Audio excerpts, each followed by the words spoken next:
വീട്ടമ്മയെ കാണാതായതായി പരാതി. കായംകുളം പത്തിയൂർ കണ്ണമ്പള്ളി ഭാഗം സ്വദേശി രഞ്ജിനിയെയാണ് കഴിഞ്ഞ 11 മുതൽ കാണാതായത്. സംഭവത്തിൽ പോലീസിൽ പരാതി നൽകി.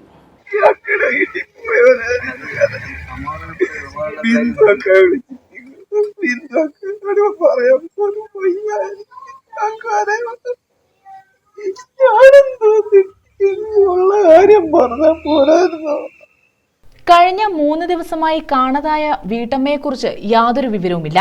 കായംകുളം പത്തിയൂർ ഗ്രാമപഞ്ചായത്ത് 15-ാം വാർഡിലെ കണ്ണമ്പള്ളി ഭാഗം വിഷ്ണു ഭവനത്തിൽ വിനോദിന്റെ ഭാര്യ 45 വയസ്സുള്ള രഞ്ജിനിയാണ് കാണാതായത്.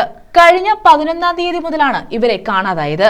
രഞ്ജിനി സെക്രട്ടറി ആയിട്ടുള്ള കുടുംബശ്രീയിൽ നിന്നും അതിലെ ഒരു അംഗത്തിന് 25,000 രൂപ വായ്പയെടുക്കാനായി കാനറ ബാങ്കിന്റെ കായംകുളം ശാഖയിൽ പോയതാണെന്ന് ബന്ധുക്കൾ പറയുന്നു.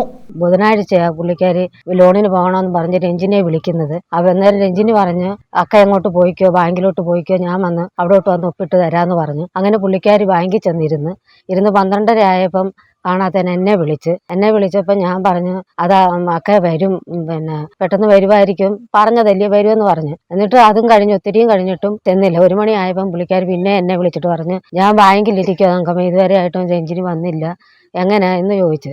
ഞാൻ പറഞ്ഞു, അത് എനിക്കറിയത്തില്ലൊക്കെ, എന്തോന്ന് അറിയത്തില്ലെന്ന് പറഞ്ഞു. അങ്ങനെ പിന്നെ വീണ്ടും രഞ്ജിനെ വിളിച്ചപ്പോൾ ഫോൺ എടുക്കുന്നില്ല. പിന്നെ അവർ തിരിച്ച് 1 മണി കഴിഞ്ഞപ്പോൾ അവർ തിരിച്ചിഞ്ഞു പോയിരുന്നു. പിന്നെ ഞാൻ അറിയുന്നത് ഇങ്ങനെ രഞ്ജിനെ കാണുന്നില്ലെന്നൊക്കെ ഞാൻ അറിയുന്നത്. ബന്ധുവീട്ടിലടക്കം രഞ്ജിനിയെക്കുറിച്ച് അന്വേഷിച്ചെങ്കിലും യാതൊരു വിവരവുമില്ല. തുടർന്ന് ഇവർ പോലീസിൽ പരാതി നൽകി. ഭർത്താവ് വിനോദ്, 2 മക്കൾ, രഞ്ജിനിയുടെയും വിനോദിന്റെയും അമ്മമാർ എന്നിവരടങ്ങുന്നതാണ് ഇവരുടെ കുടുംബം. അപ്പോൾ പോലീസ് സ്റ്റേഷനിൽ ഞാൻ പോയി പെറ്റീഷൻ കൊടുത്ത്, പിന്നെ ലൊക്കേഷൻ സ്കെച്ച് എടുത്ത് എല്ലാം എടുത്ത് വന്നപ്പോൾ ലൊക്കേഷൻ കാണിക്കുന്ന പുല്ലുളങ്കര ടവറാണ് കാണിക്കുന്നത്. അങ്ങനെ ഞങ്ങൾ വൈകിട്ട് വീട്ടിൽ മോള് വന്നപ്പോൾ മോളുടെ ബുക്കിൻ്റെ ഇടയ്ക്ക് ഫോൺ സൈലൻ്റ് ആക്കി വെച്ചേക്കും. അങ്ങനെയാണ് എന്ത് ചെയ്തിട്ട് ഞങ്ങളെന്താ തെറ്റ് ചെയ്ത്? വല്ലവരുടെയും കാശ് അത് പോട്ടെ, അത് പരിഹാരമില്ലാത്ത കാര്യമല്ല, ആർക്കായാലും പരിഹരിക്കാവുന്ന കാര്യമുള്ളൂ.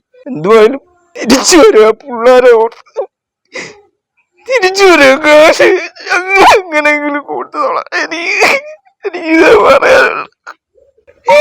ഞാൻ ആഹാരം പോലും കഴിക്കാൻ പറ്റുന്നില്ല.